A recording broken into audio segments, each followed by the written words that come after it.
अब मैं आपको बताता हूँ एक केस। बेंगलोर में एक हाई प्रोफेशनल, मतलब एक डॉक्टर, वो एक फ़ीमेल से बात कर रहा होता है, काफ़ी लंबे टाइम से बात कर रहा है, और ये फ़ीमेल धीरे धीरे मतलब वीडियो बनती है, वही कि सेम काम होता है, पैसे जाते हैं, काफ़ी अच्छा पैसा जाता है। इस डॉक्टर की बेटी हॉस्पिटल में एडमिट है और ये उस फीमेल के लिए पैसे अरेंज करने में लगा हुआ है। खुद की बेटी एडमिट है? खुद की बेटी एडमिट है।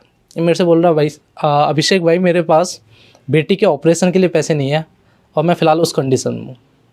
ये हमारे पास जब आया था कि मैं फ़िलहाल उस कंडीशन में हूँ कि मेरी बेटी हॉस्पिटल में है, बट मैं उसके पास जा नहीं सकता क्योंकि मेरे पास पैसे नहीं है, क्योंकि सारा पैसा तो वहाँ सारा पैसा जा चुका है। क्योंकि मैंने अपने दोस्तों से लोन ले रखा है, अब मेरे पास कोई ऑप्शन नहीं है। This is the last option I guess. अब उस केस में भी हम साइबर क्राइम इन्वेस्टिगेशन में हम इन्वेस्टिगेट कर सकते हैं पैसा कहाँ से कहाँ गया, बट अब वो गया, पैसा आया एक अकाउंट से दूसरे अकाउंट में गया, क्रिप्टो में कन्वर्ट हुआ, आउट ऑफ इंडिया चला गया, क्या करोगे? अब उसमें बस ये होता है भाई लीगल एक्शन ले लो, चले जाओ, कुछ नहीं है, हेल्पलेस। वो ले ही नहीं सकते और कुछ होगा भी नहीं। कोई सबसे एक्सट्रीम लेवल का कौन सा केस आया था जहाँ पे लगा कि यार ये तो सोचने पे मजबूर कर दिया, हमने सोचा भी नहीं था? ऐसे काफ़ी केसेस हुए थे, जैसे मैंने अभी आया ये टर्म डिजिटल किडनैपिंग। इसमें क्या होता है, एक बच्चा एक ऐप डाउनलोड करता है, प्ले स्टोर से नहीं था वो, APK क्रोम से, हाँ APK। तो उसमें क्या होता है, इस बच्चे क्रैक फाइल, तो इस बच्चे को काफ़ी दिन तक उसमें यूज कर रहे हैं वो लोग, इसको मॉनिटर कर रहे हैं कि ये पैसा स्पेंड कर रहा है अच्छा खासा उस पर, कि उसमें जो परचेजेज है ये इजीली कर ले रहा है। तो वो लोग ये नोटिस करते हैं कि यार ये एक वनरेबल है, तो ये क्या करते हैं, इसके फ़ोन का एक्सेस लिया हुआ था, जितने भी इमेजेस वगैरह वो सब ली हुई थी। इसका जो व्हाट्सअप था ना, इसके व्हाट्सअप को क्लोन करते हैं, जो आता है ना क्लोन ऐप, पैरेलल, तो उसमें क्लोन किया व्हाट्सअप और उस नंबर का, अपने नंबर को उससे लिंक कर दिया उसके व्हाट्सअप से। तो अब क्या हो रहा था, इनके पास उसके नंबर का एक्सेस था। अब एक दिन क्या होता है, पेरेंट्स के पास एक मैसेज आता है कि आपका बच्चा गायब हो गया, किडनैप हो गया वो, और पेरेंट्स कंफ्यूज कि किडनैप कैसे हो गया, अभी तो स्कूल गया था। अब वो स्कूल में फ़ोन नहीं लेके गया होगा मे बी। तो क्या होता है, ये केस काफ़ी लंबा चला था, इससे पहले काफ़ी इंसिडेंट्स हुए जहाँ पे इन्होंने पैसे दिए कि बच्चा घर से बाहर गया, मार्केट गया, फ़ोन लेके, उनके मैसेज आ रहा है कि पापा मैं ऐसे ऐसे किडनैप हो गया, फिर उधर से बंदा मैसेज कर रहा है कि आपके बेटे को किडनैप कर लिया, इतने पैसे दे दो। काफ़ी बार पैसे दिए। अब एक केस कब डिस्क्लोज होता है कि एक दिन वो लड़का स्कूल में है और मैसेज आया कि आपका बेटा किडनैप हो गया। पता चला, अब ये केस बड़ा टिपिकल है कि लड़के के फ़ोन से मैसेज आ रहा है और फ़ोन सामने रखा है, उससे उसके फादर के पास मैसेज आ रहा है। बताओ।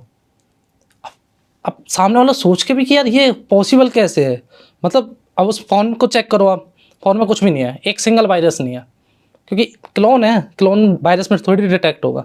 अब वो हो रहा है, फिर लास्टली जाके पता चला कि इसने एक ऐप डाउनलोड किया हुआ है, उसने इसकी इन्फॉर्मेशन लेकर वो क्लोन किया हुआ है और फिर वहाँ से वो मैसेज आ रहा है।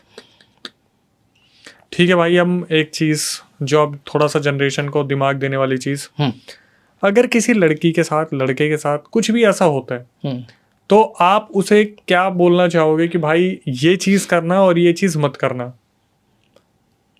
मैं ना बहुत प्रिकॉशन लूँगा यहाँ पे बोलने में, क्योंकि अगेन एक केस मैं आपको बता दूँ। एक हमने हमारे एक क्लाइंट को भेजा और जहाँ पे भेजा उस जगह उसका साथ मिसबिहेव हो गया। क्लाइंट को भेजा मतलब उसके साथ कुछ स्कैम वगैरह हुआ था। अब वो स्कैम हो गया, उसके बाद उसे जहाँ पे भेजना चाहिए था, जहाँ पे हेल्प के लिए भेजना चाहिए था, मैं अवॉइड करूँगा थोड़े टर्म्स लेना, वहाँ पे वो गए और वहाँ पे उनके साथ अगेन एक्सप्लॉइटेशन हो गया। किसने भेजा था? हमारे पास वो आए थे कि भाई मेरे साथ ये हुआ है, अब मेरे को हेल्प चाहिए। तो हम जनरली तो आपने ये बोला कि उस डिपार्टमेंट से आप कांटेक्ट कीजिए, मे बी शायद वो आपकी हेल्प कर सकते हैं। ऐसा कुछ हुआ था। तो वहाँ पे ही समवन जिसने वो मांगा कि क्या क्या लीक हुआ है, तो दी वीडियो। अब एक्सप्लॉइटेशन लड़की का स्टार्ट हो गया कि वो जो डिपार्टमेंट का बंदा था वो अब करने लग रहा है जी। अब कहाँ जाए बंदा? पर्सनल एडवाइस क्या दी जा सकती है? अब सेट बाउंड्रीज। सोशल मीडिया पे एक पर्सन से आप मिल रहे हो, मिल लो पहले, इतनी जल्दी क्या है, मिल लो, तसल्ली कर लो कि सामने वाला जो प्रिटेंड कर रहा वही है ना, समझ रहे हो? जैसे महीनों भर तक रिचार्ज कर रहे होते हैं किसी रिया के, बाद में वो कोई रामू निकलता है राइट।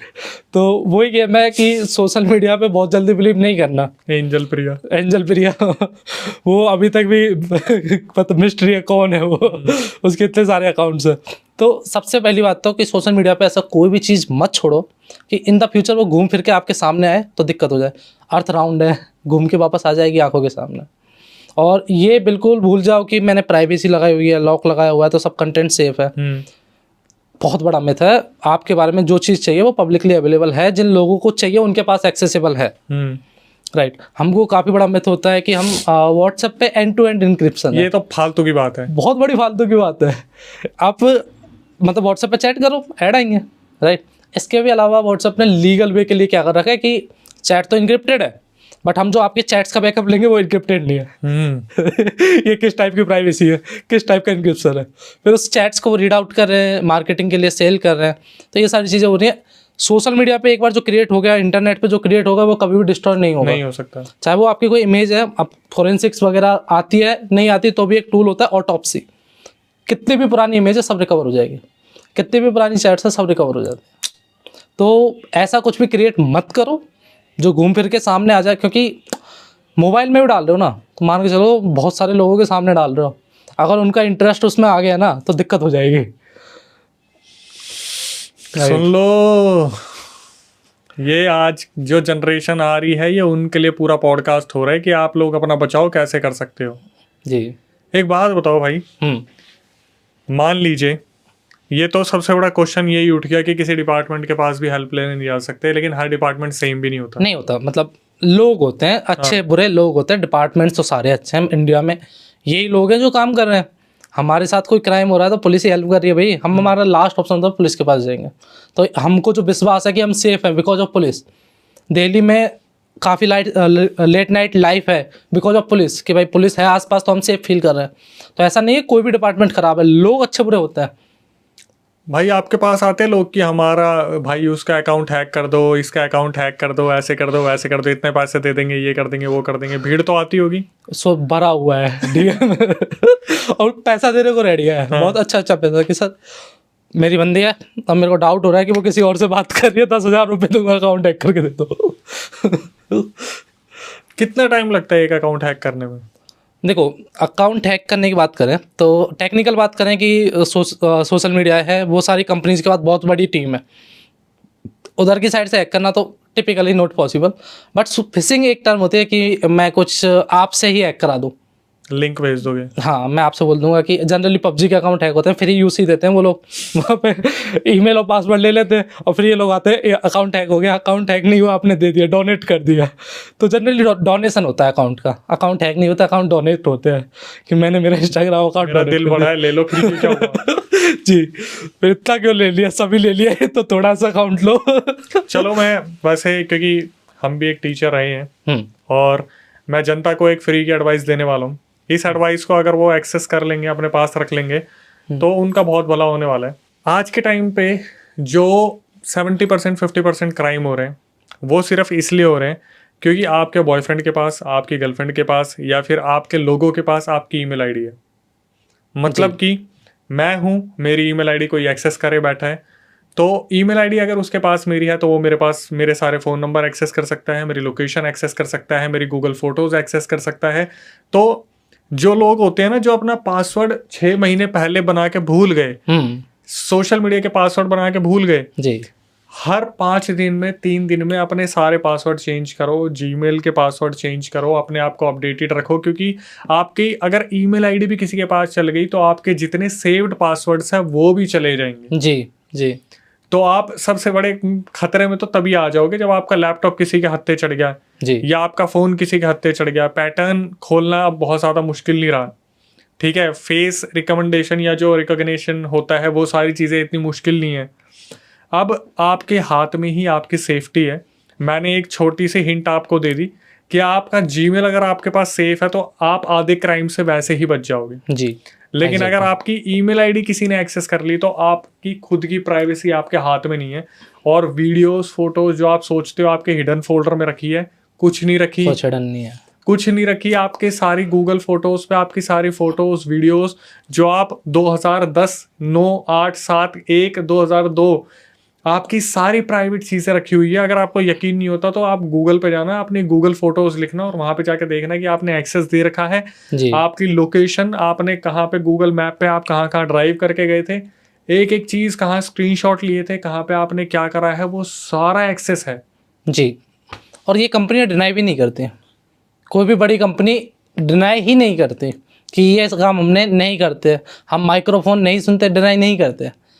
कोई किसी भी कंपनी ने आज तक इसको स्ट्रेट फॉरवर्ड ये नहीं बोला है कि नहीं हम यूज नहीं करते। ये बातें दब जाती है ना। हाँ, अभी बीजेपी की बात करें, हम पॉलिटिकल थोड़ी बात करें कि थोड़ा ये था कि बीजेपी के ऊपर एलिगेशंस लगे कि उन्होंने कांग्रेस पे पेगासस यूज किया। पेगासस एक वायरस है जिससे पूरा की पूरा मोबाइल डिवाइस क्लोन हो जाता है और उसकी चाहे वो कॉल रिकॉर्डिंग है, चाहे लाइव कॉल है, चाहे सब सुन सकते हैं अपन।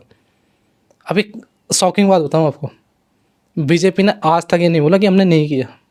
तो ट्रू कॉलर ने कहाँ बोला कि हमने नहीं किया? ट्रू कॉलर भी तो सुनता है सारी चीजें। नहीं तो बीजेपी ने किस पे किया है? ऑपोजिशन पे, राहुल गांधी पे, इन सब लोगों पे। और एक सरकार होते हुए उन्होंने इतने बड़े एलिगेशन लगे, इतनी सारी रिपोर्ट आई, उन्होंने आज तक नहीं बोला कि हम पे ये हुआ है। सुप्रीम कोर्ट ऑफ इंडिया ने इसके ऊपर एक केस रजिस्टर किया और इसमें इंक्वायरी हुई। सरप्राइजिंगली वो फाइल्स आज तक ओपन नहीं हुई, वो होंगी भी नहीं। रूलिंग पार्टी ने करा हुआ है तो वो कैसे ओपन होने देंगे? आप एक बात बताइए ना, मैं ट्रू कॉलर यूज करता था, इसलिए यूज करता था कि भाई मेरे पास किसी का कॉल आएगा तो मुझे पहले ही पता चल जाएगा किसका कॉल आ रहा है, चाहे वो स्कैम हो, चाहे दोस्त हो, चाहे रिलेटिव हो। जिस दिन मुझे मालूम पड़ गया ना कि भाई ट्रू कॉलर से खतरनाक चीज कोई भी नहीं है, आप बात कर रहे हो, आपकी सारी कॉल्स रिकॉर्ड हो रही है, मॉनिटर हो रही है, सब कुछ हो रहा है। कम से कम 2-3 साल हो गए मुझे ट्रू कॉलर यूज करे हुए, परफेक्ट, सिर्फ इसी रीजन से कि मैं किसी से क्या बात कर रहा हूँ, क्योंकि हम क्रिएटर्स हैं। मैं अपने एडिटर को बोल रहा हूँ कि भाई ये है, ऐसे है, थंबनेल वाले को बोल रहा हूँ भाई ये स्टोरी है, पता चला मेरे से पहले मेरी स्टोरी कोई और ही पब्लिश कर दे जी। ठीक है, तो ऐसी एप्लीकेशंस जैसे कि ये, पहली बात तो पबजी मैंने शुरू से ही नहीं पसंद करा, मुझे ऐसा लगता है टाइम वेस्ट है। इंस्टाग्राम मैं करता था, फिर मुझे पता चल गया ये भी टाइम वेस्ट है। मैं आज तक जितने भी मेरे क्रिएटर दोस्त हैं, जितने भी इंस्टाग्रामर्स हैं, सबको समझाता हूँ कि आप इंस्टाग्राम यूज कर रहे हो, इंस्टाग्राम से आपको चवन्नी नहीं मिल रही, आप स्टिकर्स लगा के कर रहे हो, आप ऐसे कर रहे हो, वैसे कर रहे हो। इससे ज्यादा फोकस आप दूसरे प्लेटफॉर्म पे करो। यूट्यूब है जहां से आपको रेवेन्यू मिल सकता है। एक इंसान ना कभी ये नहीं बोलेगा, वो कभी नहीं चाहेगा कि अपना कंपटीशन बढ़ाए जी। मैं हर क्रिएटर को समझाता हूँ कि आप इंस्टाग्राम पे इतना टाइम वेस्ट क्यों कर रहे हो। इंस्टाग्राम पे आप ठीक है वायरल हो रही है चीजें, क्योंकि सेकंड के हिसाब से देखे जा रही है, फीड पे अपने आप आ रही है, लेकिन जहां से आपको रिवेन्यू ही नहीं मिल रहा, आप ऐसा फेम लेके भी क्या करोगे? करेक्ट ना, जहां पे आपके पास चवन्नी भी नहीं है जी। एब्सोल्युटली। और फिर सबसे ज्यादा क्राइम भाई यूट्यूब पे, एक बात बताओ, यूट्यूब पे कोई क्या ही क्राइम कर सकता है? करेक्ट है ना, तो आप किसी से चैट कर रहे, ना आप किसी से फालतू बात कर रहे, लेकिन इंस्टाग्राम हो गया, फेसबुक हो गया, इंस्टाग्राम पे आप किसी को भी मैसेज ड्रॉप कर सकते हो। वो बात अलग है कि वो जाके हिडन में चला जाएगा, देखने वाला तो वहां भी देख लेगा। करेक्ट है, करेक्ट। वो जो लड़के और लड़कियां इस पॉडकास्ट को देख रहे हैं, मेरी आपसे बहुत बड़ी रिक्वेस्ट है कि कोई भी ऐसा कदम उठाने से पहले अपने माँ बाप के बारे में जरूर सोचना जी।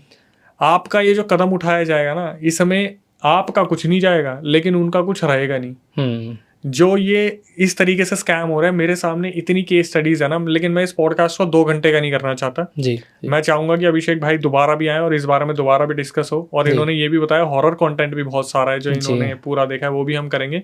लेकिन मुझे ऐसा लगता है कि आज की जो जनरेशन है, जिस तरीके से एक्सेस दिए जा रहे हैं कोई भी एप्लीकेशन, आज जैसे मान लो मुझे कैंडी क्रश खेलना है या मुझे कोई ऐसा गेम खेलना है जिसमें मुझे अनलिमिटेड लाइफ चाहिए, मैं APK फाइल उसकी डाउनलोड कर लूंगा। Spotify है, वैसे तो पेड है, बट अगर मुझे चाहिए कि यार मुझे अनलिमिटेड गाने सुनने हैं, रोक टोक नहीं चाहिए, APK फाइल डाउनलोड कर ली, वो APK फाइल आपकी कोई एक्सेस करे बैठा है। एब्सोल्युटली। मैं आपको एक रियल इंसिडेंट बताता हूँ खुद का।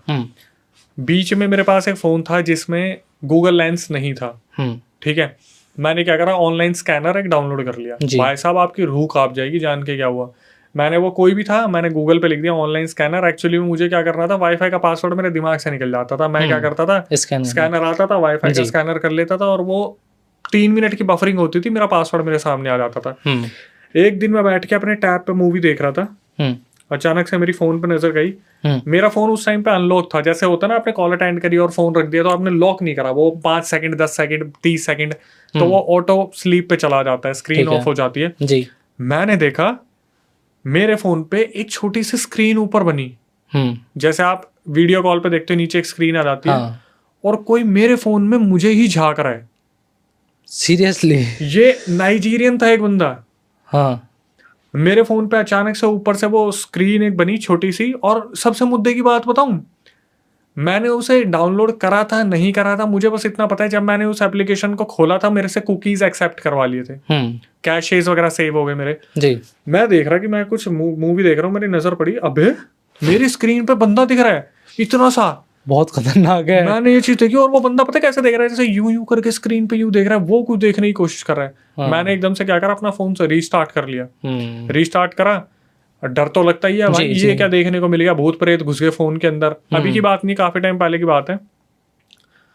15 मिनट बीते होंगे, मैंने कुछ व्हाट्सएप पे मैसेज करा और फोन रख दिया, वो स्क्रीन फिर खुल गई और फिर वो नाइजीरियन बंदा देख रहा है स्क्रीन पे। भाई मेरे तोते उड़ गए, मैं समझ गया कि भाई ये कुकीज कैशेज में कुछ ना कुछ सेव हो गया। मैं फटाफट अपने क्रोम पे गया, मैंने वहां पे से सारी अपनी जो रीसेंट हिस्ट्री थी, सर्च हिस्ट्री थी, जितने भी अपने कुकीज थे, कैशेज थे, वो सारे क्लियर करे। उसके बाद वो एप्लीकेशन अगर मेरे फोन में थी, मैंने उसे डिलीट करा, हटाया, तब जाके मुझे ऐसा लगा कि अब मेरे को रिलीफ मिल रहा है। उसी चक्कर में ये जो छोटे मोटे फोन की कंपनीज हैं जो दावा करती है आपका फोन सिक्योर है, भाई आप बिल्कुल भी सेफ नहीं हो।